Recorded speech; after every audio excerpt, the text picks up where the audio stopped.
What's a 4th of July barbecue without everyone's favorite?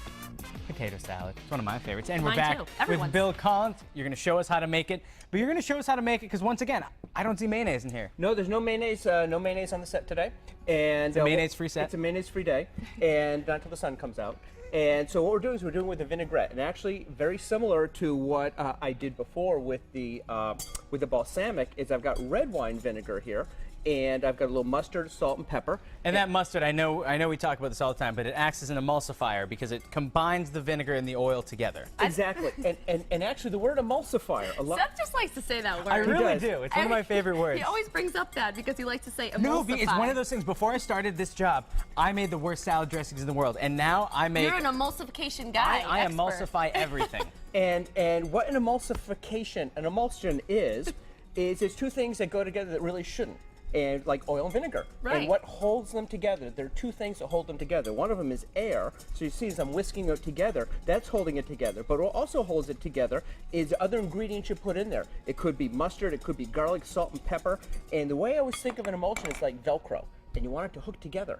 And this way, by putting all those things in there, you get a better chance of getting your Velcro to stick if you were just going to throw it together and stir it with a spoon. So you're right on the money with the way you make your emulsion stuff. Right on the money. Thank you. Right on the money. Thank you, Ashley. So now, when you look at potato salad, there's one rule of potato salad. And when you break this rule and you break it once, you'll never do it again. And that is, when you mix it together, use a rubber spatula or just something, be very careful, because sometimes people go with a spoon and they're kind of mixing up, then you end up with mashed potato salad. That's right. And everybody's done You don't that want once, that. don't want to do that.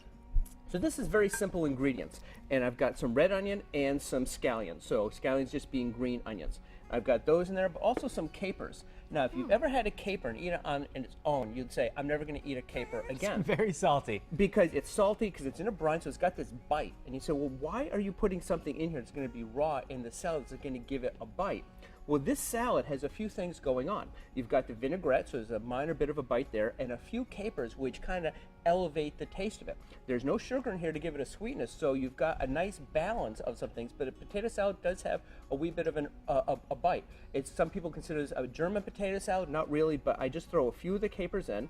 Well, you know what the nice part is, too? I don't use a lot of salt in my cooking, but whenever people tell me I should use salt, it's because salt accentuates the flavor of everything else. Right. So that's what those capers might do, too, a little bit. They're bringing on a lot of flavors, and if you end up with a mouthful of capers, you put too many in. So now, so all of a sudden, it's done. It's that simple. That's it. So, yep, and so the potatoes that I've used Red Bliss potatoes. A potato you always want to avoid are Yukon Gold, because they're very creamy potatoes and they're very flavorful. What's going to happen is they're just going to turn to mush without you even having to. So those are good for mashed potatoes. They're good for mashed potatoes. Okay. So, but this way, a red potato, and I like to leave the skins on because also it gives another look and texture. It's going to stand up well to that kind of treatment of moving it around. But again, once you refrigerate it, you want to check the salt and pepper, but it's a very versatile potato. I like the red potato, or you can even go with a russet potato. But these, I think, are the firmest and have the nicest mouthfeel. Now, my question is, how do you cook these potatoes before they're ready? Because mine are always too hard.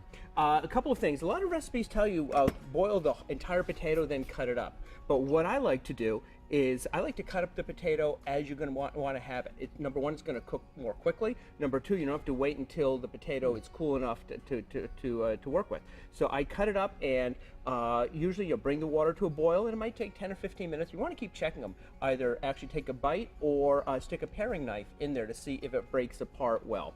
Another thing is that, say you're in a hurry, and you only have a couple of hours before you need to serve it. What you want to do is, once the potatoes come out of the water, once you strain them, put them in a sheet pan.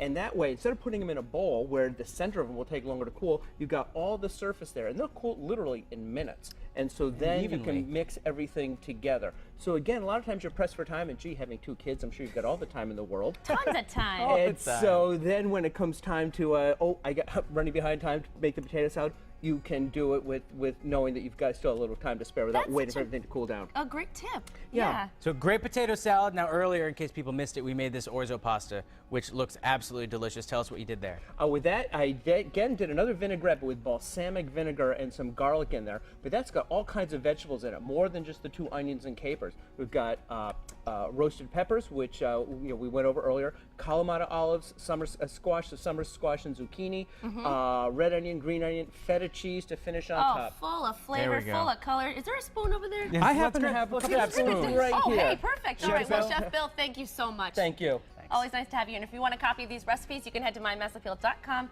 later today.